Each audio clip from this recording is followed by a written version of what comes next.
The call came during lunch, a number I didn't recognize. "Detective Holt," the voice said. "Sir, your daughter's been arrested. She's asking for you." I almost laughed. "You've got the wrong man. I'm not married. I don't have a daughter." A pause. Then, "Steady. She has your photo in her wallet. Your name, your address. She won't speak to anyone else." The line went silent, but something in me didn't. It moved, a quiet unease crawling beneath my ribs. I left my half-eaten sandwich on the plate and drove without thinking. The sky looked washed out, gray and colorless, like the world had drained itself of meaning just before something irreversible.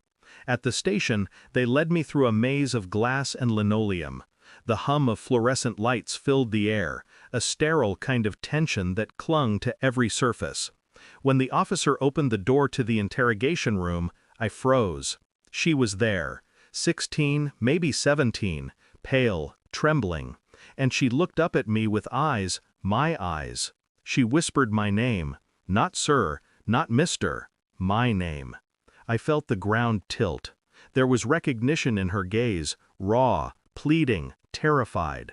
"I told them you'd come," she said. My pulse roared in my ears. "Who are you?" She flinched, as if I'd struck her. Then she opened her hand. A folded photograph.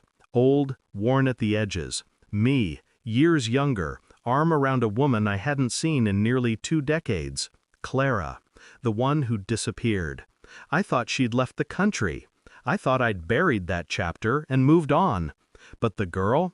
She had Clara's mouth, my eyes, and something else. An expression that felt too familiar, like seeing your own guilt reflected back at you. The officer stepped forward. "We'll give you 2 a moment." The door shut. Silence expanded between us like smoke. "I didn't do anything wrong," she whispered. "He deserved it." I didn't ask what she meant. I just stared. And in that quiet, I realized something I hadn't let myself consider in years. Maybe Clara hadn't left me. Maybe she'd been running from me. That night I couldn't sleep. The girl's face kept haunting me. The way she said my name. The way she looked relieved and afraid at once. I dug through old drawers, boxes I'd sealed shut years ago. Letters, receipts, phone numbers written in Clara's looping script. A few fragments of a past I'd convinced myself didn't matter, but it did. I found the date she vanished. Cross-referenced it with hospital records, birth certificates. 2 days after she left, a baby girl was born under a different last name. Same hospital where we'd once talked about someday. I traced the doctor's signature, followed the name.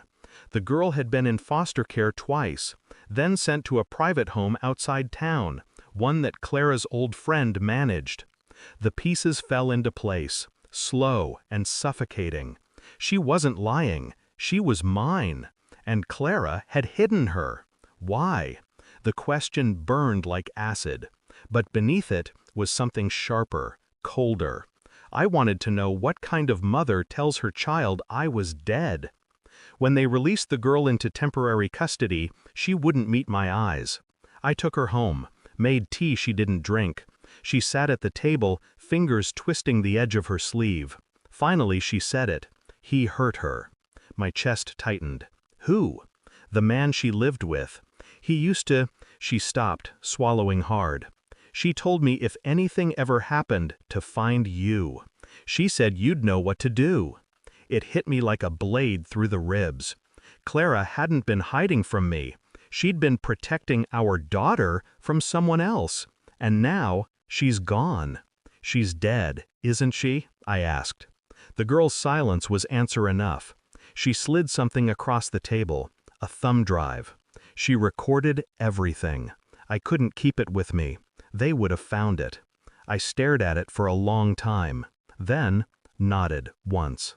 I found him a week later, the man Clara lived with. We met in a quiet bar, the kind where no one remembers faces. I showed him the recording, Clara's trembling voice, the evidence, his threats, the bruises. His face drained. "You don't understand." I cut him off. "You'll confess." He shook his head. "And if I don't?" I smiled. You already did. The file had gone to the police that morning. His name, his crimes, his bank transfers, all neatly packaged. He just didn't know it yet. When I left, he was still sitting there, motionless, pale, broken. My daughter sleeps in the guest room now. I don't ask what she dreams about. We speak little. There's too much silence between us, thick, heavy, inherited. But sometimes I catch her looking at me, studying me, as if she's trying to decide whether she's safe or just found another kind of danger. I don't blame her. I stare out the window, the city lights flickering like false stars, and realize something simple, merciless, true. Blood ties don't redeem anyone. They only remind us what we're capable of. And some legacies, we don't escape. We just pass them on. Thanks for watching. Don't forget to like, share, and comment. Subscribe now to Cheating Stories Insight World for more amazing stories.